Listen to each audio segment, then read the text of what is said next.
Continuamos con las clases en modalidad online. Vamos a empezar entonces con la clase número 2, donde vamos a describir la estructura de la columna y el tórax, las articulaciones que la conforman y los movimientos que tienen. Y para terminar la clase vamos a hacer un pequeño apartado de lo que es la mecánica respiratoria y presentaremos el primer músculo que vamos a introducirles, que es el músculo diafragma, músculo encargado por excelencia de lo que es la inspiración en el ser humano. Bien, esta va a ser la primera región que vamos a comenzar a analizar, y la mecánica que tengamos en esta va a ser común para todas las próximas regiones, sea hombro, rodilla, pelvis o mano. En cada una de ellas vamos a arrancar describiendo lo que es la estructura ósea, haciendo hincapié en cada uno de los huesos que forman la región que estamos analizando, y en cada hueso procederemos a darle nombre y a conocer cada una de las pequeñas salientes o accidentes óseos que lo forman, dado que esos accidentes van a ser los puntos de origen e inserción de los músculos, por un lado, músculos que vamos a ir también conociendo en diferentes clases, y que le van a permitir a la zona que estamos analizando moverse, y esos mismos accidentes óseos van a ser los que nos van a permitir cumplir con el apartado de aprender a reconocer en superficie, en la piel, cada una de las estructuras que forman parte de la región que estamos analizando.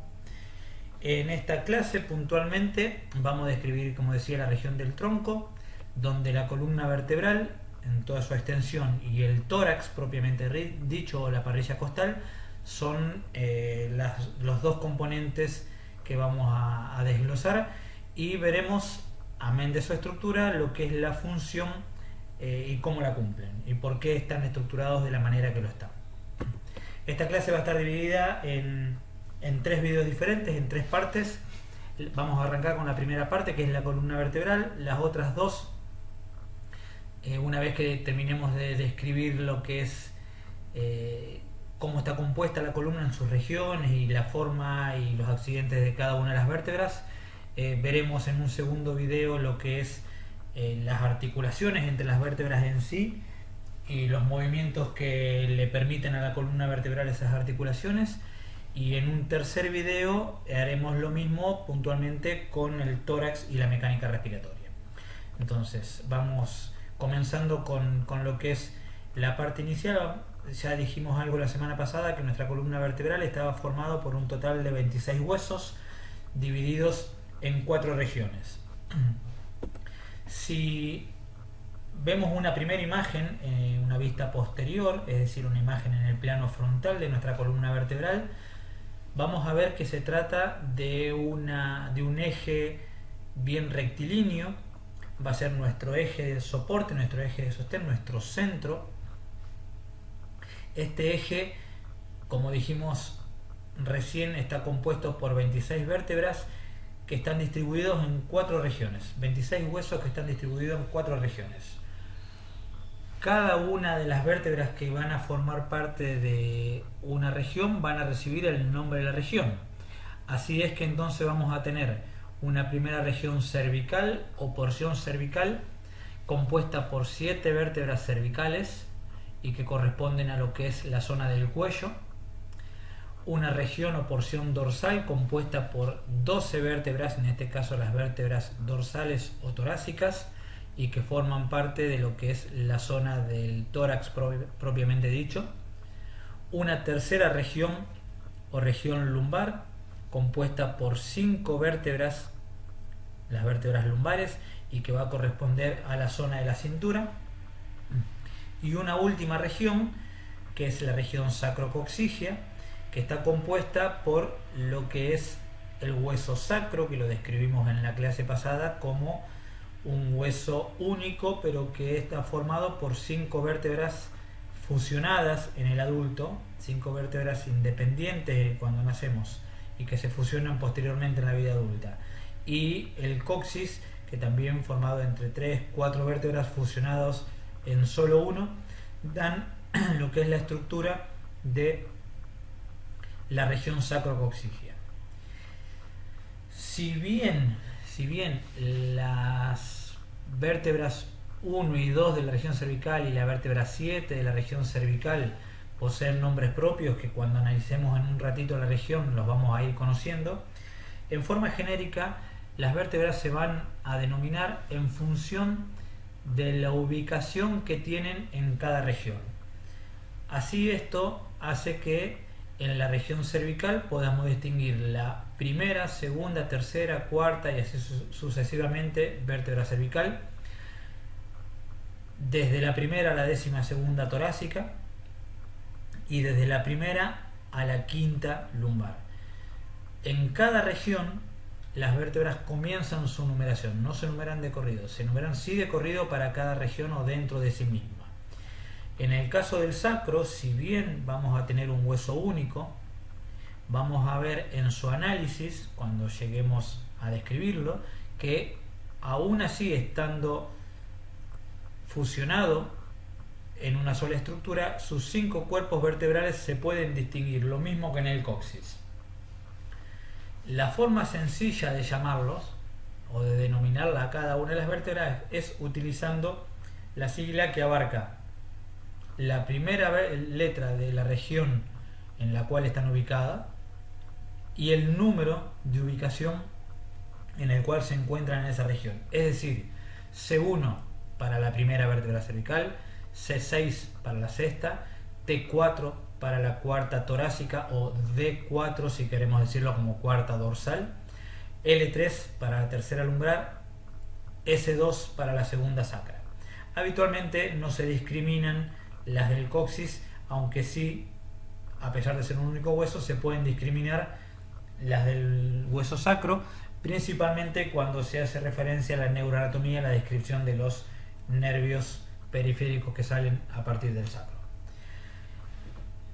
Aún cuando la veamos de manera lineal recta a la columna en una vista frontal, es muy difícil encontrarla de esta manera en el ser humano. Si bien se mantiene más o menos rectilínea, puede presentar ciertas desviaciones laterales en el plano frontal que pueden ser consideradas o no como patológicas. Hay un límite que ronda alrededor de los 10 grados, donde hasta 10 grados de desviación en el plano frontal se puede considerar que la columna vertebral está bien alineada. Por encima de esos 10 grados, cuando las curvaturas de la desviación, y repito, en el plano frontal, porque estamos analizándola en una vista de frente, aunque sea posterior, es lo mismo si lo analizamos de adelante, decía, cuando las desviaciones son de más de 10 grados, se considera clínicamente que se presenta una entidad patológica denominada escoliosis, ¿sí? Que no es otra cosa que la desviación del eje de la columna en el plano frontal. Y aunque en el plano frontal la tengamos de manera rectilínea, es completamente diferente la situación que pasa cuando analizamos la columna en un plano sagital, es decir, viéndola lateralmente, ya sea desde la derecha o desde la izquierda. Para su mejor entendimiento, les marqué aquí lo que correspondería a la zona posterior y lo que es anterior en la vista sagital. Es decir, si acá tuviéramos la cabeza, estaríamos mirando hacia allá. Bien, fíjense que en vista sagital la columna es una sucesión de curvaturas, curvas que concuerdan cada una con una región, tanto para la región cervical, la dorsal o torácica, la lumbar, inclusive la sacrocoxígea. Claro que en el caso del sacro, a diferencia de las otras 3 curvas, la curva no se presenta como consecuencia de la sucesión de vértebras, sino que es la estructura propia del sacro en su volumen que tiene ya ahuecada su forma, estableciendo una curva en sí misma con la composición del sacro articulada con el coxis. Lo primero que tenemos que recordar respecto a lo que es la descripción de una curva a nivel geométrico tiene que ver con los nombres de las dos partes de esa curva, es decir, el componente cóncavo, que es el que queda formado del lado de la parte ahuecada de la curva, y el componente convexo de la curva, que es donde queda la parte saliente de esa línea que estamos describiendo. Hacemos esta aclaración porque desde el punto de vista descriptivo, las curvaturas de la columna se pueden dividir en lo que son lordosis y cifosis. Van a ser lordosis todas aquellas curvas vertebrales que presenten una concavidad posterior, y van a ser cifosis todas aquellas curvas vertebrales que la concavidad la presenten a nivel anterior.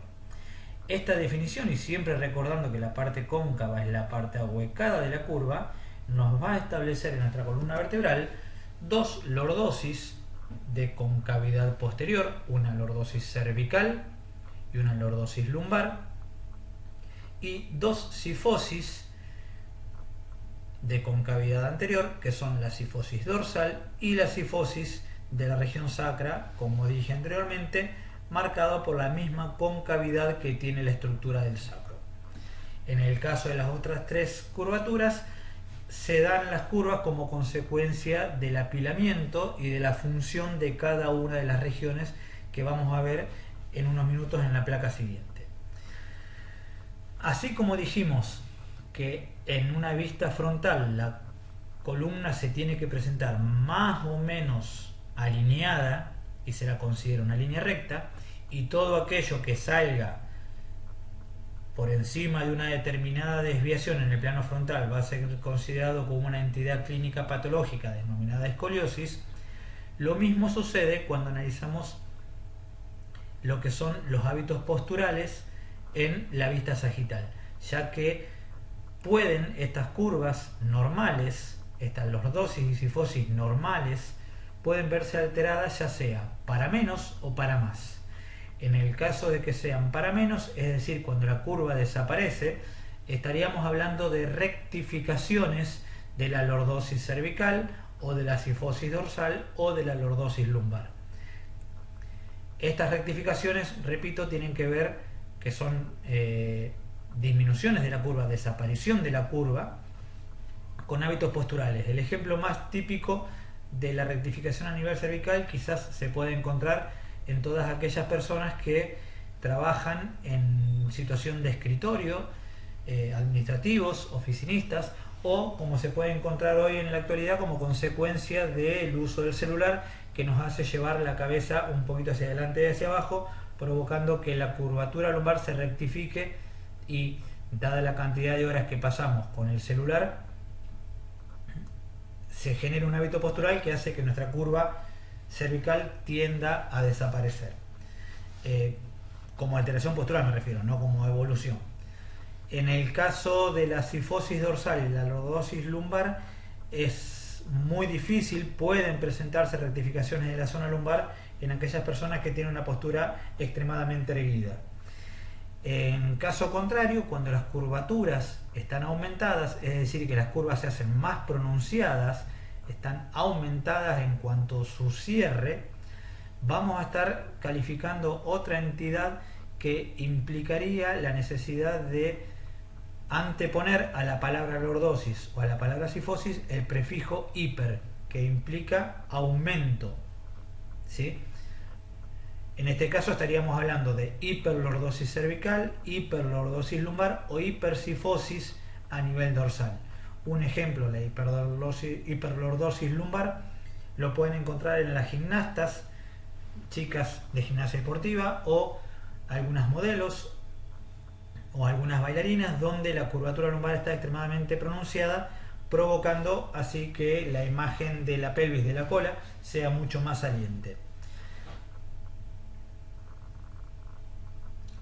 Obviamente, de nuevo, tanto rectificación, disminución de la curva, como aumento, hiperlordosis o hipercifosis, son situaciones clínicas patológicas que tienen que ver con una alteración postural. Lo normal para nosotros es encontrar en vista frontal una línea recta y una sucesión de curvas de concavidad posterior para la zona cervical y para la zona lumbar, y anterior para la zona dorsal y para la cifosis sacra, siempre describiendo en vista sagital. Bien, perdón. Si consideramos el porqué de estas curvas, vamos pasando a la siguiente imagen. Esta disposición curvilínea tiene que ver con la función de sostén que tiene que cumplir la columna a lo largo de la vida. Si consideramos la fuerza de gravedad actuando como una línea vertical sobre las estructuras corporales, vamos a ver que tanto la lordosis lumbar como la lordosis cervical tienen su distribución con el fin de, en el caso de la cintura, la región lumbar, mantener lo que es la posición erguida del tronco en su totalidad, y de la región cervical mantener la posición del cráneo, de la cabeza, en relación al resto del cuerpo. Esto hace que la línea de gravedad pase por el eje de la región cervical y por el eje de la región lumbar. Nos permiten estas dos curvas entonces estar equilibrados en la totalidad del tronco y en la posición de la cabeza frente a la acción de la gravedad. Una situación particular es la que presenta la región torácica, dado que a nivel del tórax se va a ubicar, como vamos a describir en un ratito, tanto el corazón como los pulmones dentro de la parrilla costal, órganos vitales para la subsistencia del ser humano, y que hacen que el volumen del tórax se vea aumentado hacia adelante. Este aumento del volumen provoca que, por necesidades de equilibrio, la curvatura dorsal se vea desplazada hacia atrás para poder mantener esta resultante vertical, ¿sí? Puntualmente, tanto la región dorsal como la región sacra son dos curvaturas con las cuales el ser humano nace. Por lo tanto, son consideradas como curvaturas primarias de la columna vertebral. Esto es, se denominan primaria porque nacemos con esta estructura. Tanto a nivel torácico, ya nacemos con las costillas armadas, la parrilla costal armada, y nacemos con una pelvis armada, necesitando fusionarse en vida adulta, pero ya con una estructura armada. Diferente es la situación de la región cervical y la región lumbar, que se van desarrollando estas curvaturas a medida de que aumentan las capacidades motrices del individuo, puntualmente el primer año de la vida. Técnicamente, la curvatura cervical se desarrolla a partir de que el bebé empieza a ganar fuerza en la musculatura del cuello, lo que le permite en los primeros meses de vida controlar la posición del cráneo. Una vez que la musculatura tiene la fuerza suficiente para mantener alineada la cabeza, es decir, cuando el bebé adquiere lo que se considera el control cefálico, el control de la cabeza, esa fuerza muscular, ese tono, es quien empieza a disponer de la posición vertebral para mantener el equilibrio de la cabeza, generando así la lordosis cervical. Unos meses después se repite este mismo patrón, pero a nivel de la cintura, que es cuando el bebé consigue sentarse, cuando consigue controlar el tronco y mantener la posición de sedestación. La fuerza de la musculatura toracolumbar, específicamente de la zona de la cintura, empieza a provocar el cambio posicional en la columna vertebral, generando así la fuerza suficiente para que se sostenga el cuerpo al mismo tiempo que se disponen las vértebras en esa posición mecánica de equilibrio respecto del eje del cuerpo. Esto hace entonces que tengamos dos curvas primarias, las dos sifosis, tanto sacra como dorsal, con las cuales nacemos, y dos curvas secundarias o adquiridas en el primer año de vida, que son las dos lordosis, una cervical y otra lumbar. Bien, habiendo descrito en forma genérica lo que es la disposición de las regiones vertebrales, nos queda simplemente entender la función que en parte la fuimos describiendo en esto que estamos explicando. Uno es el sostén del cuerpo, y por otro lado, una función tanto más importante es permitir que dentro del recorrido de la columna se distribuya la médula espinal, con lo cual la función protectora que tiene la columna se hace indispensable para la integridad del sistema nervioso central, en este caso de la médula. habiendo descrito en forma genérica, decía, podemos empezar a describir lo que es la estructura específica de cada una de las vértebras. Lo que tenemos en pantalla aquí es básicamente un esquema de lo que es una vértebra tipo. Una vértebra tipo que, en función de la región en la que esté ubicada, podrá tener ciertas variaciones de los accidentes o de los componentes que vamos a ir nombrando a lo largo de esta placa que tenemos en pantalla. Técnicamente, una vértebra en forma genérica está formado por un cuerpo y una zona determinada por un arco posterior con el macizo apofisiario.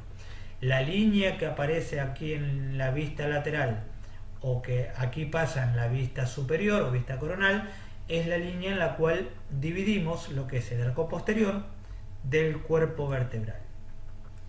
Obviamente que, aún siendo genéricos estos componentes, sí va a haber una constante de que a lo largo de la columna el volumen tanto del cuerpo como del arco posterior y de las apófisis que van a formar ese arco posterior va a ir aumentando en la medida que pasamos de la región cervical a la región lumbar. Obviamente esto tiene una razón de ser, que es la capacidad de sostén que tiene que dar las vértebras a lo largo de toda la columna.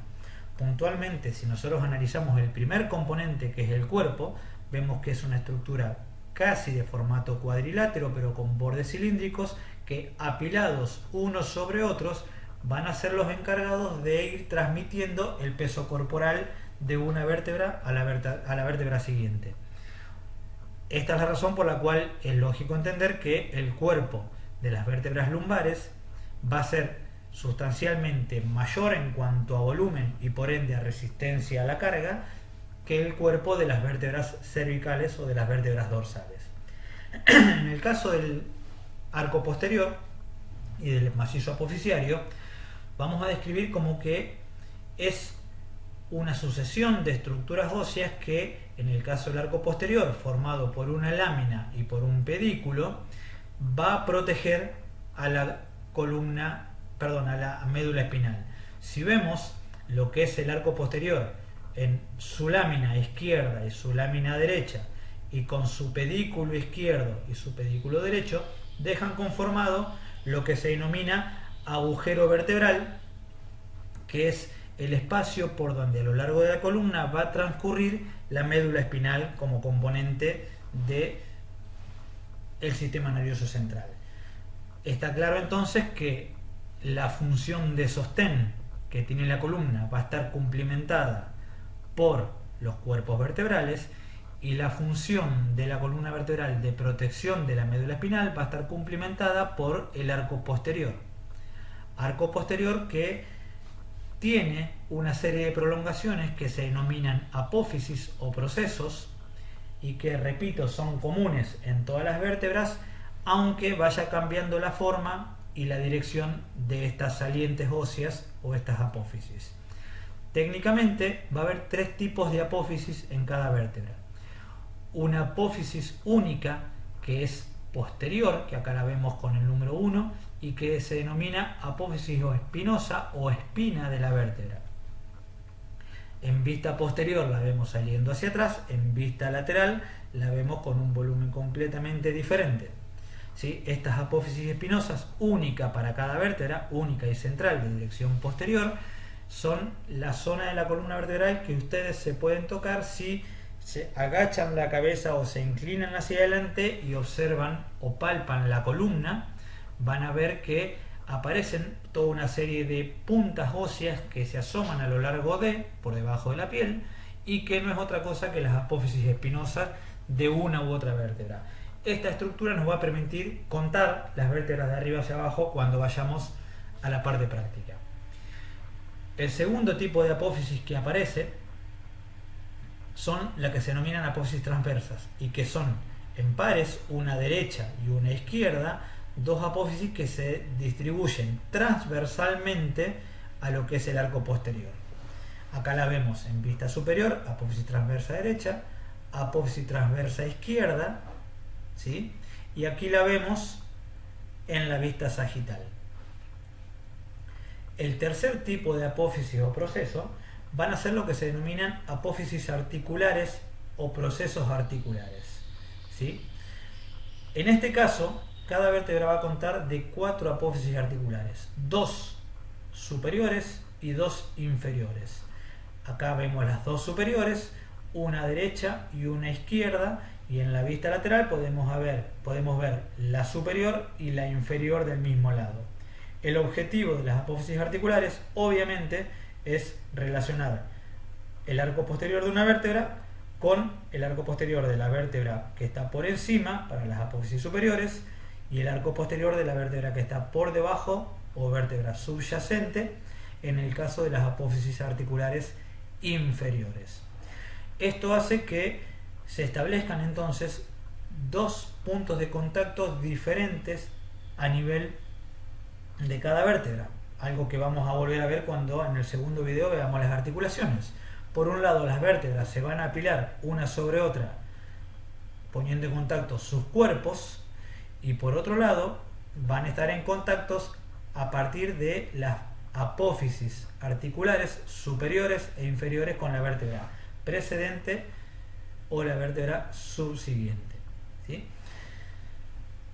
Como verán, si quisiéramos volver a hacer un pequeño apartado respecto a la descripción del arco posterior, la lámina y el pedículo que protegen el agujero vertebral o le dan forma al agujero vertebral para proteger a la médula, mejor expresado, estaría la lámina uniendo, o podríamos decir que la lámina es la zona que está uniendo la apófisis espinosa con la apófisis transversa a su lado, y el pedículo es la zona donde se unen el cuerpo con la apófisis transversa.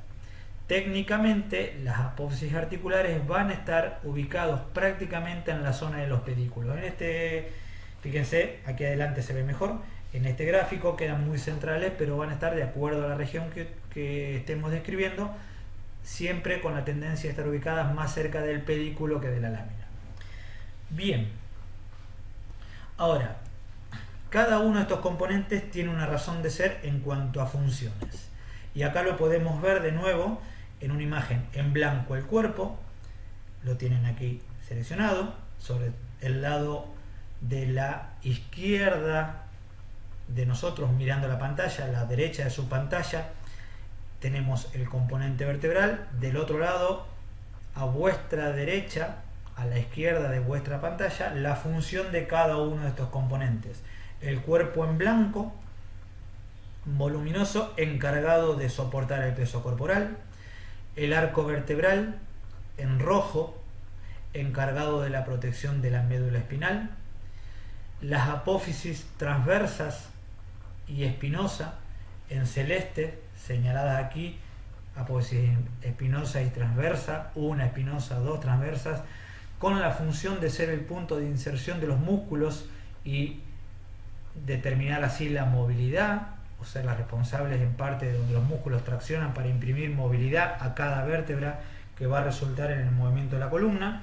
Y en amarillo las 4 apófisis articulares, 2 inferiores y 2 superiores, que van a ser las encargadas de restringir los movimientos, y que esto no suene como 2 conceptos contrapuestos. Las apófisis espinosas y apófisis transversas van a ser las encargadas de dar inserción para la movilidad de la vértebra, inserción a los músculos que van a determinar la movilidad de la vértebra.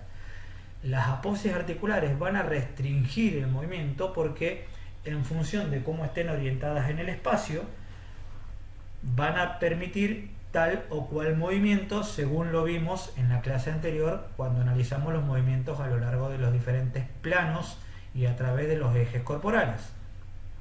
Esto es, a nivel cervical, las apófisis articulares estarán más ubicadas en el plano transversal, con lo cual a la región cervical le facilitará el movimiento de rotación. En el caso de las vértebras lumbares, las carillas articulares o las apófisis articulares se van a encontrar verticales pero orientadas hacia el plano sagital, lo que va a favorecer los movimientos de flexo-extensión. Así, de acuerdo a cómo estén orientadas las apófisis articulares en cada región, van a permitir o restringir algún tipo u otro movimiento. ¿Sí? Bien, lo que tenemos acá en imagen no es otra cosa más que en la parte superior una vista superior de lo que corresponde a una vértebra modelo tipo cervical, una dorsal y una lumbar, y en la mitad inferior de la pantalla las mismas vértebras pero vistas sagitalmente. Tómense un segundo para ver las diferencias que hay en lo que corresponde tanto a los cuerpos, a las apófisis, a lo que son las carillas articulares o al agujero vertebral en cada una de las regiones. Si lo analizamos, vamos a ver que las partes que describimos están presentes en todas, pero cada región presenta características propias. Ejemplo, el agujero medular, por donde va a estar pasando el agujero vertebral, donde va a pasar la médula, se ve mucho más notoriamente en lo que es la región cervical que en la región lumbar. Esto corresponde a que, sobre todo en las primeras vértebras cervicales, la salida del sistema nervioso central desde el cráneo se da por medio del bulbo raquídeo, del tronco encefálico, y se continúa ya en formato de médula espinal. Es necesario entonces para este cambio de volumen del sistema nervioso que el orificio a nivel cervical sea mucho más marcado, mucho más notorio, ya tener un tamaño estándar a nivel dorsal e ir minimizándose a nivel lumbar, sobre todo en las últimas lumbares, ya que la médula espinal llega aproximadamente a la altura de la primera vértebra lumbar. A partir de ahí continúa en forma de nervio con lo que se denomina como cola de caballo. Algo que ya vamos a ver a lo largo de las clases de neuroanatomía allá por el segundo semestre.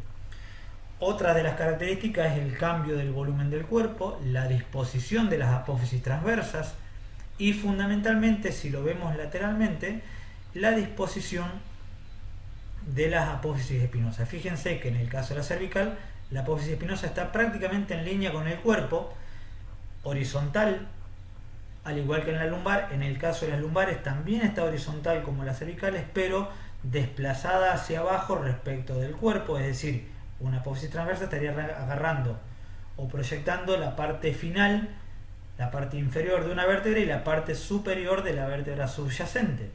Esto es importante porque cuando nosotros palpemos las apófisis espinosas, palpando a nivel cervical sabemos que estamos en línea con el cuerpo de la vértebra, pero palpando a nivel lumbar sabemos que estamos en el espacio que une el cuerpo de una con el cuerpo de la subsiguiente. ¿Sí? Estaríamos marcando la parte inferior de la vértebra que estoy palpando y la parte superior de la vértebra que sigue, tocando la apófisis espinosa que está en ese nivel, en esa línea.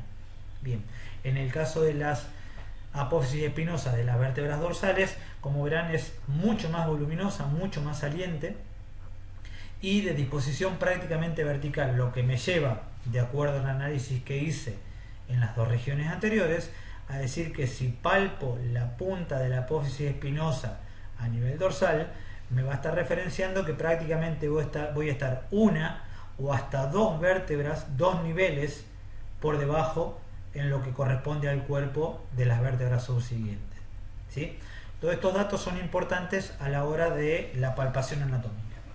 Otra característica particular, y esto después lo pueden ver con más detenimiento ustedes para ver todos los nombres que figuran aquí, es que aparte de tener las carillas articulares para lo que son las vértebras por encima o por debajo a nivel dorsal, va a presentar carillas articulares en las apófisis transversas que corresponden a la unión de las costillas que son propias de la región torácica dorsal.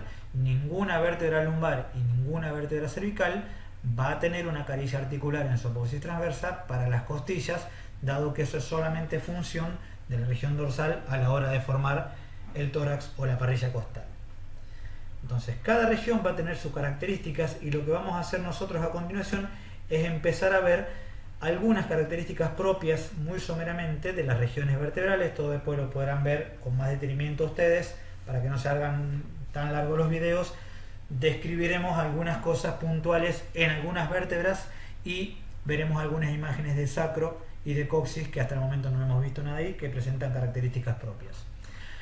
En esta imagen lo que podemos ver son las tres regiones bien diferenciadas, numeradas por letra y número las vértebras tal como dijimos, y aparecen los primeros nombres en la región cervical, que va a ser la única región que va a tener nombre propio para algunas vértebras. Caso del atlas, la primera vértebra cervical, el axis, la segunda vértebra cervical, o la prominente, que va a ser la C7, la séptima vértebra cervical, donde vemos el nombre aquí, ¿sí?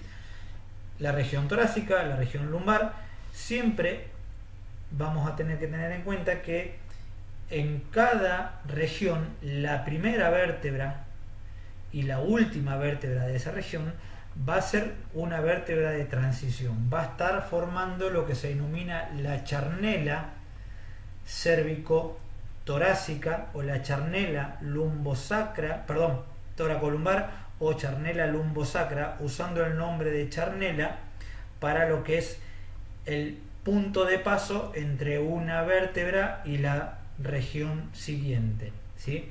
Por eso charnela cérvico-torácica, donde pasa de cervical a torácica, charnela tóraco-lumbar, donde paso región torácica a región lumbar, o charnela lumbosacra, donde paso región lumbar a región sacra.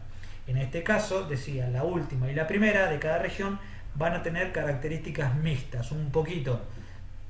Imaginemos, T12 va a tener por encima que relacionarse con una vértebra dorsal, por ende va a tener características de vértebra dorsal, pero en su unión con la primera vértebra lumbar y ya teniendo estas características propias de la región lumbar, tendrá que ser un punto de transición entre características de una u otra región. A eso llamamos charnela.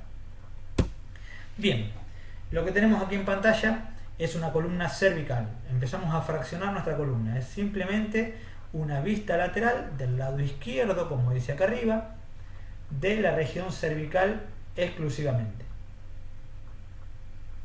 Como verán, se empieza a cumplir esto de decir que los tamaños de los cuerpos y del arco posterior empieza a variar en relación a medida que avanzo a lo largo de la columna. Como verán, la apófisis espinosa de la séptima vértebra cervical es notoriamente más grande que lo que son las vértebras 6, 5, 4 y 3 de esta región.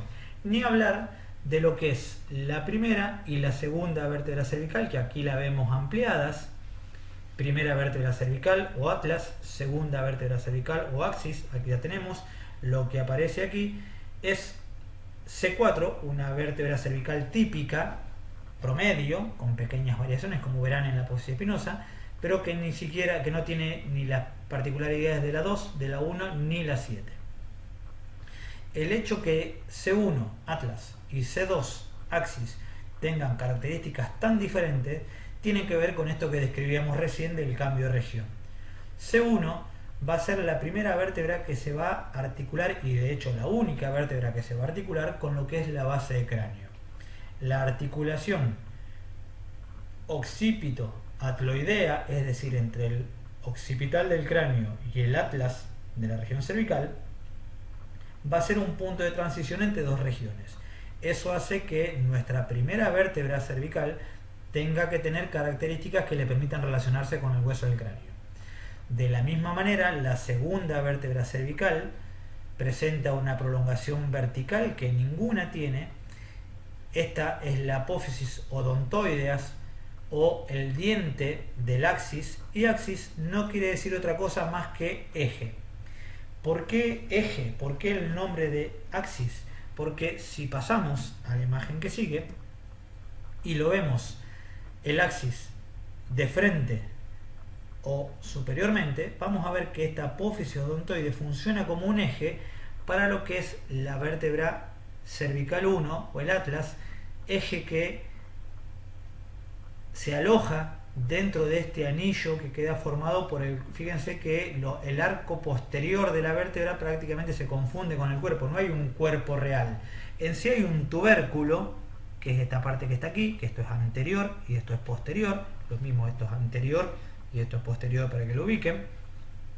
El cuerpo desaparece prácticamente, siendo todo arco posterior, permitiendo en la parte posterior la ubicación de lo que es el comienzo de la médula espinal. Aquí, en donde estarían las apófisis transversas, en el pedículo, dar las superficies articulares para que apoye la base de cráneo, y el cuerpo se reduce a este pequeño tubérculo cóncavo ahí atrás, donde presenta la caricia articular para el diente. Esto calzado sobre esto hace que el eje del axis le permita tener un eje rotacional al atlas para así moverse de manera rotacional junto con la cabeza. Esta articulación específica, ¿sí?, la articulación entre lo que es el tubérculo anterior del atlas y la apófisis odontoides del axis, hacen que se permitan los movimientos rotacionales en la base del cráneo, y de ahí podamos girar la cabeza tanto derecha como hacia la izquierda. El nombre de axis entonces viene dado como consecuencia de lo que es la apófisis odontoides que lo caracteriza. El nombre de Atlas viene dado de la mitología, donde Atlas, habrán visto la estatua del hombre sosteniendo el mundo en sus espaldas. Ese buen señor es Don Atlas, y en este caso se toma su nombre para darle el nombre a la primera vértebra cervical, que es quien sostiene como Atlas al mundo, a nuestro mundo, que sería la cabeza. Vuelvo una para atrás. La tercera vértebra que tiene nombre propio a nivel cervical es la C7, que se denomina prominente y que justamente toma el nombre por ser la más prominente, la más saliente de las vértebras cervicales. Si ustedes bajan la cabeza como si quisieran mirar hacia el piso y se tocan su cuello, van a ver que hay una vértebra al final del cuello que es la que más sale, la más prominente hacia atrás. Esa es la apófisis espinosa de C7. Así las vamos a ir reconociendo a lo largo de la palpación de toda la columna. Bien, si pasamos a describir la región dorsal, de nuevo, características típicas de una vértebra, vemos simplemente cómo se van ubicando formando la cifosis dorsal de concavidad anterior, como describimos al principio de este video, y podemos ver cómo también el volumen corporal empieza a cambiar desde la D1 hasta la D12, y ya empieza también a cambiar lo que es la apófisis espinosa, haciéndose cada vez más horizontal a nivel de la décima primera y la 12ª, porque ¿qué va a pasar? Va a tener que tomar características de la región lumbar, que la vemos a continuación, donde las apófisis espinosas ya pasan a ser prácticamente horizontales. Entonces, ahí tenemos descritas algunas características puntuales de las diferentes vértebras a lo largo de las diferentes regiones vertebrales, ¿sí? Si esto lo llevamos después a imagen, vamos a ver algunas que tienen que ver con la radiología, y las vamos a poder descubrir todos estos accidentes en una radiografía de columna vertebral. Lo último que nos queda por describir es qué pasa con los otros dos huesos que forman parte de la columna vertebral, que son el sacro y el coxis. Vamos primero con el sacro. Dijimos que era una sucesión de vértebras que se fusionaban, se unían, se soldaban a lo largo del desarrollo de la vida, en la infancia, formando estas 5 vértebras un hueso único. Si nosotros miramos la vista anterior del sacro, aquí tenemos una vista posterior y aquí una vista superior, mirándolo desde arriba, podemos ver que en esta vista superior aparece en la primera sacra, que podemos ver en la vista anterior, los cuerpos, la primera, la segunda, la tercera, la cuarta y la quinta más chiquita vértebra sacra, fusionados cuerpos entre sí y fusionadas sus apófisis transversas, ¿sí? A la hora de fusionar las apófisis transversas quedan formados orificios sacros, orificios vistos por delante o vistos por detrás, que van a permitir la salida de los nervios del plexo sacro. Ya lo vamos a conocer en anatomía del sistema nervioso eso. Y vemos que también, como se fusionan el cuerpo y se fusionan las apófisis transversas, se fusionan las apófisis espinosas en la vista posterior. Esto hace que me quede una estructura maciza donde veo el cuerpo, veo el conducto sacro, que es la continuidad del conducto medular, del agujero vertebral de la zona lumbar, la apófisis espinosa de la primera, que conforma el inicio de la cresta sacra, el cuerpo de la primera, donde el promontorio de la parte anterior de ese cuerpo va a formar la charnela junto con la unión de la quinta vértebra lumbar, y las apófisis transversas van a formar lo que se denominan alerones sacros, que van a permitir unirse con los huesos ilíacos. Llegado el momento lo vamos a ver en pelvis. Técnicamente, el final, la base de la quinta vértebra sacra, me forma el vértice del sacro, ¿sí? La base es la parte superior. Si lo escribimos como un triángulo, tiene una base superior y un vértice inferior. Ese vértice sacro va a ser el punto de unión con la carilla articular del hueso que le sigue, que es el coxis, donde también podemos ver cómo los huesos vertebrales, los 4 o 5 vértebras que lo conforman, se fusionan dando estructura de un hueso único, y los podemos diferenciar a la primera, segunda, tercera vértebra coxigia, donde las apófisis transversas empiezan ya a desaparecer, ¿sí? Y donde, como accidente particular, al inicio, en la base del coxis, aparecen los cuernos, que junto con la carilla articular va a ser el punto de ensamble con el vértice del sacro.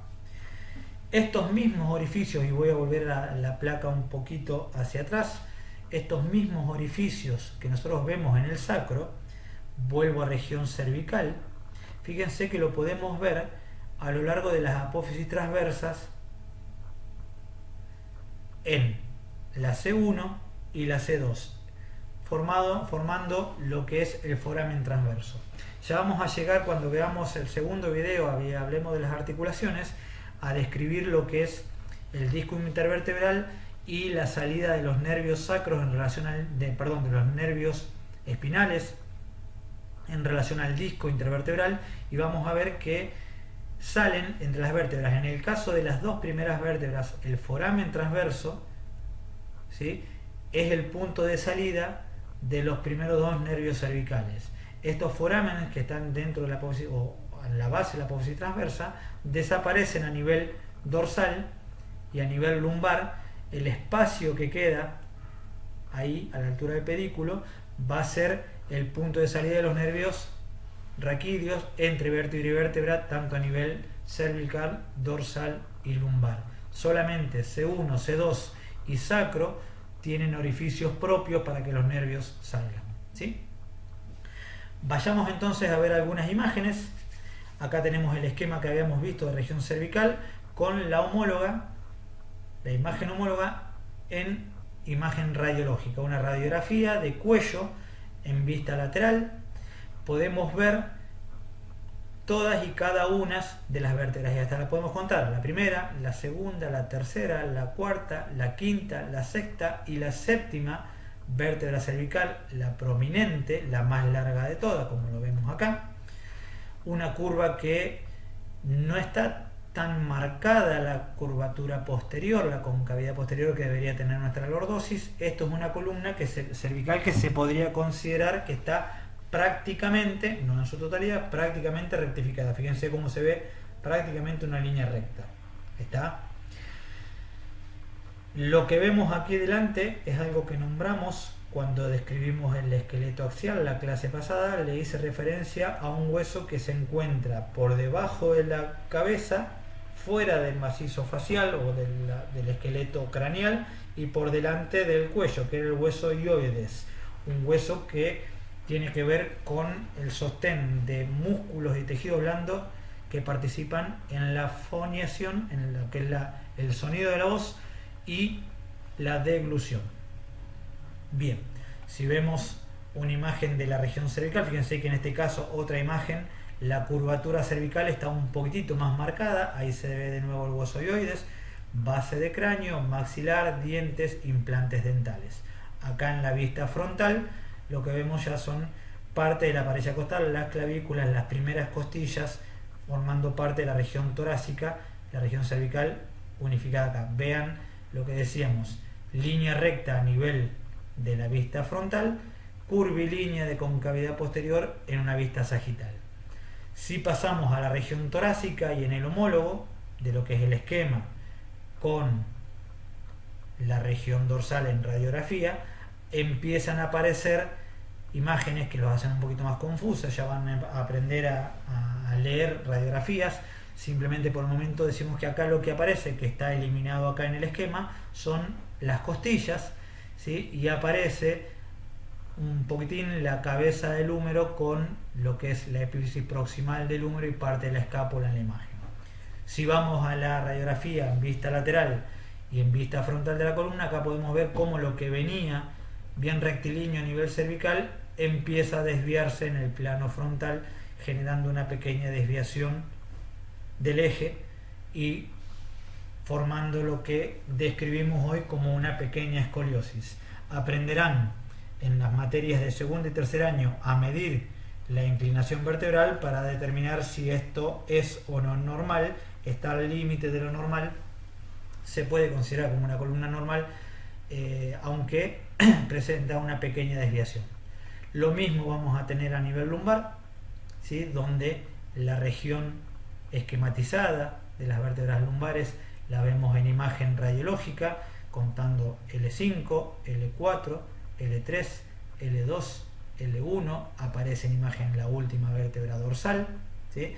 Aparece en imagen el sacro y vemos cómo la curvatura está relativamente respetada, ¿sí?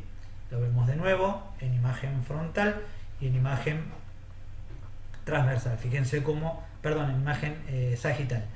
Fíjense cómo en imagen sagital yo veo bien notoria las apófisis espinosas, las apófisis articulares. Obviamente no puedo ver las apófisis transversas porque estoy viéndola lateralmente. Sí veo los cuerpos. Ya cuando tomo una imagen frontal veo los cuerpos, veo las apófisis transversas ahí y veo la superposición con el cuerpo de la apófisis espinosa. Aquí lo que se ven son las facetas articulares de las apófisis articulares.